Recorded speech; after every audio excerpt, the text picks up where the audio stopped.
Short-term rental management in full effect, man. It's awesome to be here. I'm so grateful to be hanging with you. Life is wonderful, and yeah, it's just an amazing thing. Today I want to talk about appliances and functions of the home and what to do when one breaks and how to handle it. A little bit more geared towards noobs today, but man, maybe you've been doing this for a long time and you're set in your ways and your ways just aren't right. So I'm happy to offer some better advice on how to handle functions of the home that are no longer functioning on today's episode of Short-Term Rental Management.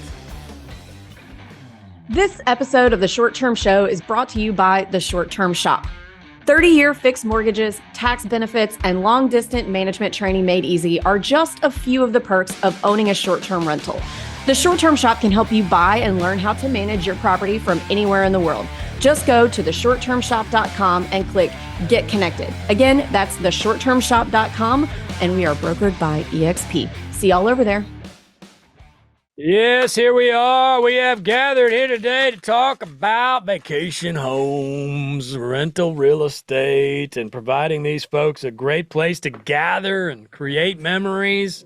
I love my guests, and here's the deal. Things break. Things are going to break, all right? And the way I do things, and it's been a lot of years, and I'm going to talk about some stories over the years, but of hard knocks to get to where I'm at now. But you hear all the time about these hot tubs that aren't working right and the air conditioners not working right. And most people, at least the stuff that I see and hear about, are just looking for ways to fix these items, all right? So I got a couple of things I want to cover, both of which are going to lead me the opposite direction of what I just said. Replace. That's going to be the point of today's program. So let me give you some information on why I think that is the way to go.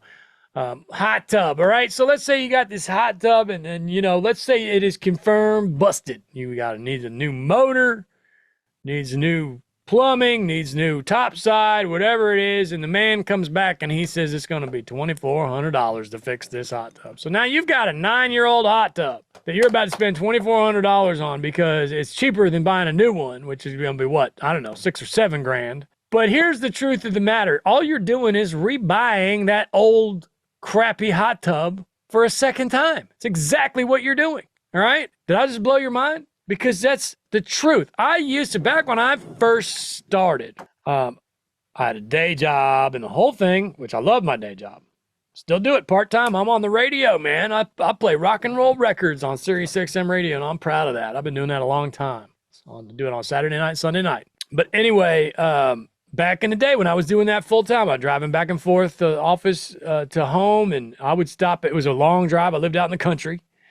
Well, not the whole time, but in the period of time that I'm remembering right now. And I would stop at 2 or even sometimes 3. Low. I always like Lowe's better than Home Depot, still do.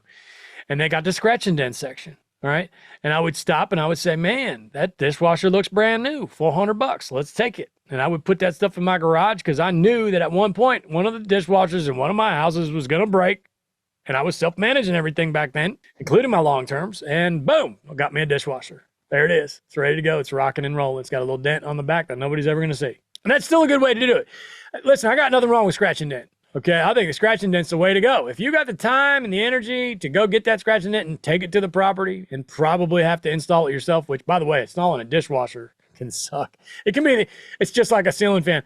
It's one of those where it could be the easiest thing in the world and take 5 minutes, or you could be in there for a day and a half and running back and forth to the parts store, fixing the plumbing on this damn dishwasher, But I'm very grateful for all those experiences that I learned along the way. I'm grateful for my dad for being, the handyman around the house and teaching me that a man knows how to fix his house, which I don't know if that's true or not, but that's how things are around here. And sometimes you got to break them worse before you can fix them.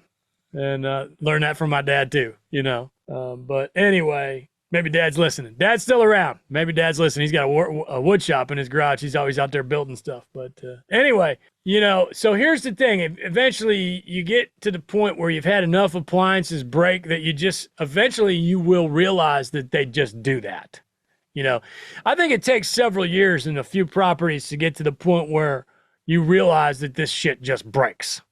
At first you think it's just some sort of conspiracy and oh my goodness, how did this happen? It's only 4 years old. Because, and that is a thing. You buy a brand new appliance and you expect it to last 10 or 12 years. You do. And it should. But they don't. And after you've had several appliances and HVACs and water heaters just not last as long as they should have, you just don't care anymore. I just don't care anymore. And I replace them. All right, so let me finish my speech number 1, which is rebuying old crap. Don't do that. You're basically, in my opinion, you're wasting money on that old crap that you could have spent towards the brand new unit, and then everything in there is brand new.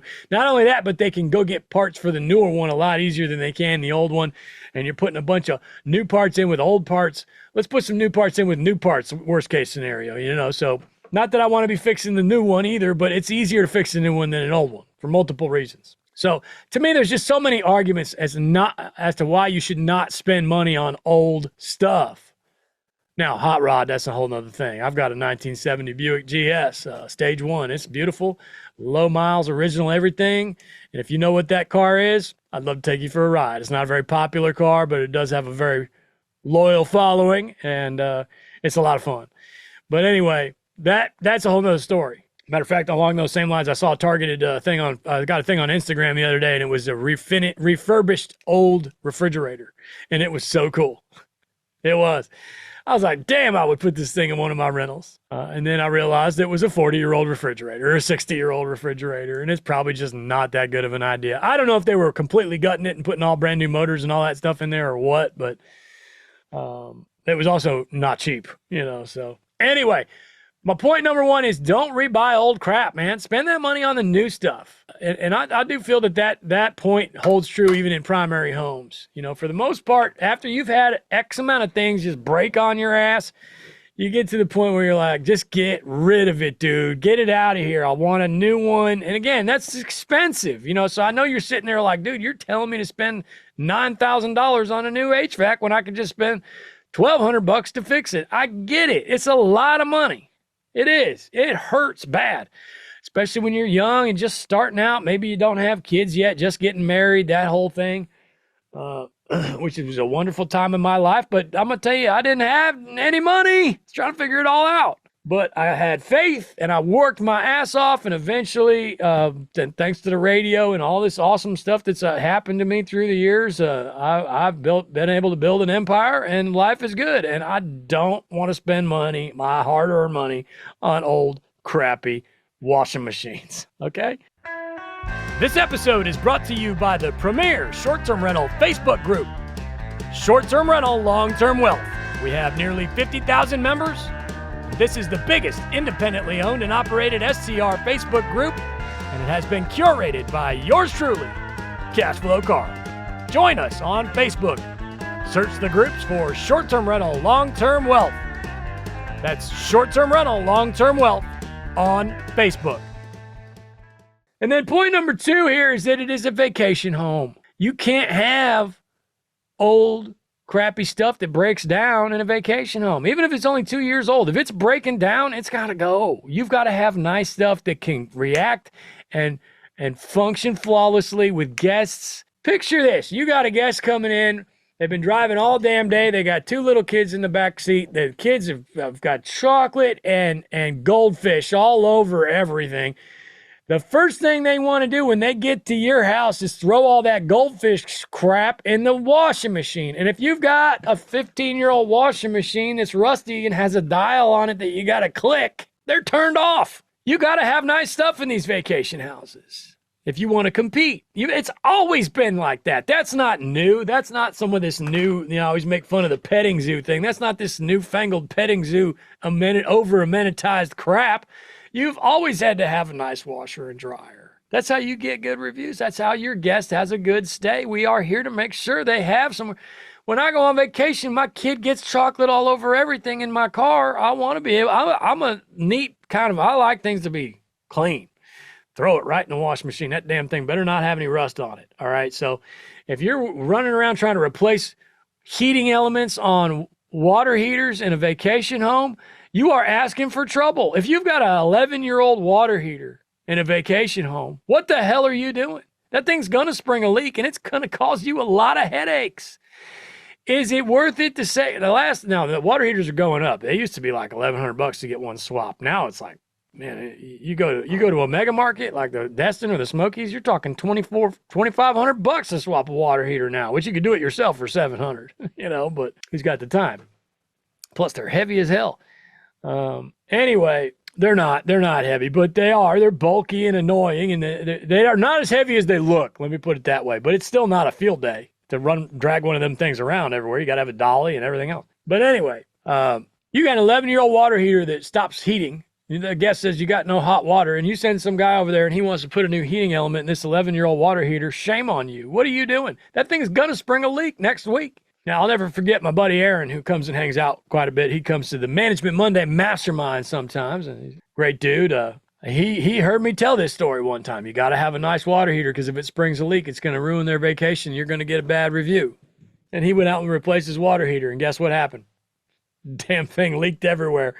Like a week later, brand new water heater. So, it could go that direction too. But in general, I just want to reiterate what's happened to me in my life. When I finally crossed over to the dark side of replacing this crap, my life got easier. It did. And I understand that sometimes we like to hold on to our mom's soap, as I like to say, and, do what our parents do. Again, my parents are boomers and they don't like to spend money on things. And I get that. But, you get to the point where you got to at some point come over to the way the wealthy people think. And the wealthy people, not all of them, but they're just going to say, let's go ahead and replace that damn thing and move on with it. Now, I say that, and hell, half the wealthy people out there are the penniest pinching sons of guns you're ever going to meet, right? So they're going to contradict ourselves a little bit. But, man, I'm just telling you, in my experience, your life is so much better if you don't chase around this spending money on old units, on old washers and dryers and HVACs. Just don't do it.